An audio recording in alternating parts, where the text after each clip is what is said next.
Hey, I'm Dave. It's from Art Resin, and we are here in, where are we? Texas. We're in Dallas. We're in Dallas, Texas, and it's freezing cold, and we came from Canada to escape. You're Canadian? The cold. Yeah. Oh, I'm from Edmonton. No way. Originally, yeah. No way.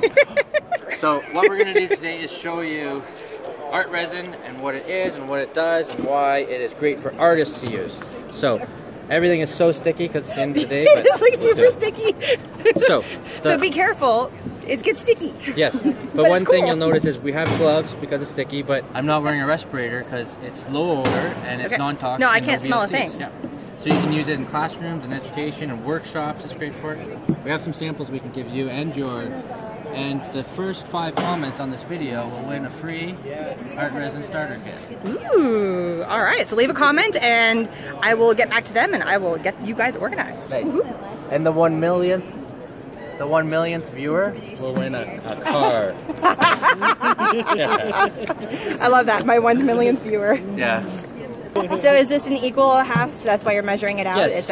It's a 50-50? So when we developed Art Resin, we made something that was easy to use, non-toxic, and the best non-yellowing properties in the universe. So this is just one of the ones that they've created using it. That's pretty cool. Is a stone in here? Yeah, little pebbles. Very cool. I love that. So I poured in a 50-50 mix. It's easy. You can just visually see how much you need. Right. You know, by pouring the same amount from each bottle. Does it have to be exact or can it be close? Good question. The more exact, the better your end result will be, because then the chemical reaction happens equally and there's nothing left unreacted. If you don't measure perfectly, then you run the risk of it not being as hard as it could be. So if you could leave like a fingerprint in it, that would always never come out? No, not necessarily. It's just you can't tap dance on it. What is that? Is that toothpicks? Plasticine. Cool. This is a layered piece, so you can see how thick it is. That is cool. And this. This is Josie Lewis, is a great. Yes. Hi. So this is a pretty. layered piece as well. So you can see they did like a flow art underneath. Wow. Then they've painted on Art Resin. So how many layers are on this? Well, okay, so I think they have an initial layer. So I think 3. That's just my guess. Okay. They've painted. It looks like they put like a vinyl. And then after they took that off, then they put another layer of Art Resin over top to seal it. Oh, okay. Okay. Cool. So you want to mix. Okay. You mix for 3 minutes. Okay. Tell everyone. So there is a time to mix. Yeah. Well, we only say 3 minutes because then by that time you've probably done it enough. You can't really overmix. Okay. The more you mix, the more bubbles you create. Does it heat up and therefore you know it's ready? No. No. Okay. Just mix a lot. Just mix a lot. Yeah. I love that technical. Just mix a lot. I know. And you're not worried about the bubbles. I mean, you were aggressively going at it. I am not worried. I'm excited to show you how much fun they are. So, the number 1 mistake that new people to resin make is they don't scrape the sides and the bottom. Therefore, they don't get it fully mixed, right? Yes, and so what you do is you pour all your stuff out, then the last thing you do is you scrape out all the rest of it, and then you end up with sticky spots. Right. So just go like this. Just go around the edge. If it becomes sticky, then I'm sorry, everything's sticky. Everyone leaves. Yeah. Okay. It actually doesn't smell too bad. It smells kind of good. Well, you know what? fruity. It does have a fruity smell to it. It really does. So this product has no VOCs, Nice. which there isn't really other products in the market like that. So again, but it's very important for a brand and for what we do because we use this ourselves too. So you're just taking an image that you've already painted or you printed out or a piece of paper or whatever you want to seal. This is on a rock. Yeah. So the first use for epoxy resin in art seemed to be just coating very large paintings. It made them look awesome, like a product. You could sell it for more. Then we saw that photographers were really using this a lot. On a picture. Because when you print off one of your prints, and you could sell the paper or you could frame it, but when you mount and epoxy resin your photograph, all of a sudden it looks like a product and you can sell it for more. So the photography market fell in love with it. Very cool. And then when you push the product right to the very edge without letting it drip over, I don't have a good example here. What you can do is create a doming effect. So it kind of curls on the side and just stays there. So that's a really nice way to do your edges. If you're hearing a lot of thumping behind me, it's because there's a giant game of cornhole happening. Yeah. And, So it's Not this video that's making the thump thump thump sound. Yeah. I'm sure you guys are loving the fact that that's behind you, right? Well, actually, it brings people here and they're happy and they see us making stuff. So there you go. That's true. Useful. Yeah, yeah. But we lost terribly in the tournament, so kind of embarrassed. Okay, so I didn't talk about this fun tool. Oh yeah, yeah. What's that? This is a jagged spreader, and what it does is when you scrape it along the surface, it leaves some product behind. So all you have to do is just cover everything. Just cover everything, and then it will just self-level and become perfectly smooth. This is called the artist torch. So instead of buying your fire tools at the hardware store, you can get it at the art store. People use this for encaustics. It's used in jewelry all the time. It's used in pyrography. A lot of people are actually drawing with fire, which is very interesting. And then it's used to get rid of bubbles in epoxy resin. So this is a butane torch. It uses lighter fluid. You turn on your gas, and then watch this. You need to get a close picture of it right here, okay?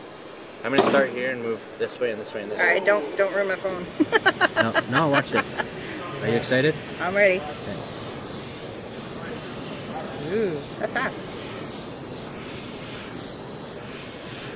This is so satisfying. And that's it. That's all it took. And then what you would do is cover it with a box or something so that cat hair or dust doesn't get in there. Right. And come back the next day and it'll be like this piece. You can tap dance on it. What if you don't have that? Can you let it air dry, or is this has to be heated to be dried? So this torch has nothing to do with curing. It's still super sticky. Look at that. Okay. All that it does is for a moment it makes it very, very watery, and all the bubbles go up because it heats it up. Got it. But it doesn't affect the curing. So if you don't have that, you don't want to invest in that, you love the art resin, you love the concept of it, you can just let it dry overnight, but it will have some extra bubbles in it. Well, you run the risk of that happening. Okay. Or you don't super mix it hard like you did, but if you just... No, okay. You should always mix super hard. Okay. If you don't have a torch or if you're scared of fire, there's a number of options for you. I think that if you fall in love with using epoxy resin in artwork, then you will probably start using a torch. Okay. And then you might even probably start using, this is a propane torch head. And it's just like the one that you can get from the hardware store where you have the flint and you have to go... Right. That thing is massive. Yeah, but you only buy the torch head, right? This is the torch head. Right, and propane is so cheap and it's easy to find, just camping, right? Right. Just go to camping, Target, everything has it. Walmart. Exactly. But this tool... Hello, sir. I love your markers. Thank you. You turn on the propane and look at that. Nice frame. So that is a real... Taking your whole crafty side to another level when you include fire. Woohoo! Actually, we're doing a video with someone who bought Elon Musk's flamethrower. Oh, that'd be cool. That with resin. That's awesome. Okay, so we have here, this is the picture that you can encase in the resin. This is the piece that you just did, but this one's fired. I mean, it's hard as a rock, but you can also, I showed you guys this earlier, it's cured. Yeah. It is encased in the rocks, and then we have the other pieces. Is this a piece of rock that you guys have glazed? Yes, actually, there's a booth right here, the Sculpture House. They sell stones for carving. So this is what it was like before, and we put art resin on it, and it looks like that. Oh, a piece of wood. Oh yeah, cheese boards. That's smart. Because it's like all the DIY things you can come up with, gifting ideas that you could just... That's cool. I love the fact that it's food safe. That is so cool. Awesome. Wait, there's more. Wait, there's more. Okay, awesome. I love it. So, I just want to talk about bubbles quick. Sure. A good tip is work in a warm room, and then all the bubbles, if you wait till the next day, most of them will just... I mean, torches are best. You run the risk of maybe having one and just being kind of angry. But work in a warm room, and maybe you can avoid this. Okay. Okay. Awesome. Now, people were always asking us, what kind of color can I mix into my art resin? And we were saying anything, acrylic paint, breast milk. People are making little breast milk things, ink dyes. Breast milk like necklaces. With like a little drop of breast milk in it? Yeah, like a pearl. Oh. So you can mix anything in with this. Pigments, powders. Mica, the whole thing. Yes, anything. Got it. And instead of telling people to use all that stuff, we said we should make our own color, so we came up with a line called Resin Tint. And the thing about resin tint, which we learned through trying to develop a color, is that resin tint, when you mix it with art resin and do this whole mess here, it is still non-toxic. Oh, nice. It is still non-toxic. And when you mix in materials that have solvents in them, so things that can be mixed with water. Right. When you mix them into epoxy resin, during the chemical reaction, there are fumes and VOCs. So we kind of tell people, be careful what you mix in with it, or have proper protection. Right. Because it's important. So on that note about safety, is the reason that art resin exists is because 10 years ago when we started using art resin, we were using products from marine industries or industrial flooring, and they were very dangerous for us, we found out. They're very toxic, and they actually have skull and crossbones on the packaging. Yeah, that's no good. Yeah, and all of them do actually. And with yellow, we ruined all our art. Okay, so what color can we put in? Can we put a blue? Oh, blue is my favorite color. Thanks for keeping me on track. It's been such a long couple of days. I'm tired. I know. So your favorite color is blue? Is that what you said? Yes. I don't know what my favorite color is. I think I like rainbow. Oh, it's sticky. Everything's sticky. I'm sorry. No, it's fine, it's fine. So, when people do this, it's called flow art. Oh, I love flow art. They're using acrylic pouring medium. So, right. They're using epoxy resin, art resin, as a base as well. And there's some big differences between pouring medium and epoxy resin. Some very, very big differences. One is acrylic mediums. It'll often be quite matte. It won't be high gloss. So when you're using epoxy resins and any type of colorant or resin tint, right, your flow art will be super shiny. One thing that we found out from our customers is that so when you add just the color and mix it, it can be slightly translucent. Okay. When you mix a color and white, then it becomes opaque. You know what I mean? So then people were going through a lot of white, so I'm doing pink again. It's okay. We also started selling... Pink is cool too. Blue and pink are a fun mix. So this is a couple of the pieces with the color already mixed in, all hardened up, or cured. Yeah, so it works in molds as well, right? So we have metallics, pearls, neons, and originals. Oh, cool. So different types of finishes that go with them. Yeah. Got it. Yep. So you're shaking it pretty good here. Yeah, there's a little ball bearing in the bottom. This is pearlescent. Ah, and this is get everything mixed up. This one's been sitting for a long time, so. So if somebody wants to buy any of these things, where can they find it as a customer? Okay. Well, we're in retail all over the place. We just got into Hobby Lobby. Oh, and fantastic. Michael's. Ooh, that's a big deal. But the best thing to do is go to artresin.com. We sell it on our line with free shipping. And Amazon fulfills for us, so you'll still get it just as fast. So can they go to Amazon as well? They can go to Amazon, absolutely. Fantastic. Yeah.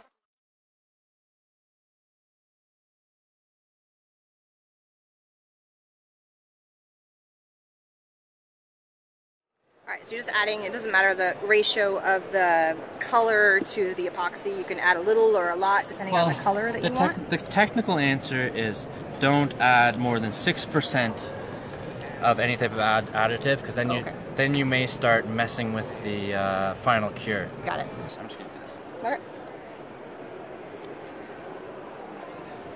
So you know all about this. Just make a big, just pour, and you can do the dumping thing or whatever. Right. And then it's fun to get messy. Man, it's messy though. Yeah, so messy. But I keep getting yelled at for being messy though. But it's that messy art that's fun. I know. How many different colors are there that you can get? 24 right now. Okay. And then we sell the torches and we sell the accessory kit with the stir stick spreaders and gloves. Oh, let me show you this. So definitely use gloves. Did you see this? So this is a small little pack? Yeah, we give these out as samples right now, and so you have the two parts either side, and there's a white pin in the middle, and I'm going to use my teeth. Ew. Pull it out. He seriously used his teeth. They were like, stick in his mouth. And then you have this and this, and you can use this as a little spreader. Oh, that's smart. And now we have two sides to this, and they mix. Oh, it's all in one bag. Yeah. That's smart. And then you just mix. It's already the right ratio, and snip the corner, and it's so much less messy. Yes, I can see that. But I'm also noticing like the size bottles we first started with, but then there's a couple of other smaller sizes and then a large like economy size that I see here. This is the 1 gallon kit. We also have 2 gallon kits, 10 gallon kits. Oh, even bigger, bigger. You can buy it in the drum. I mean, again, when someone covers their stuff in art resin, and then they see that it sells first, right? and then they cover everything in it. I mean, you could do tabletops. You could do all kinds of, you know, end tables. Yeah, I can see that. I mean, it's endless. I mean, even people making fishing lures, or oh my people gosh, making yeah. a beer pong table, or you could take a whole bunch of pictures, lay them out on a coffee table, Mod Podge them down, then art resin the whole thing.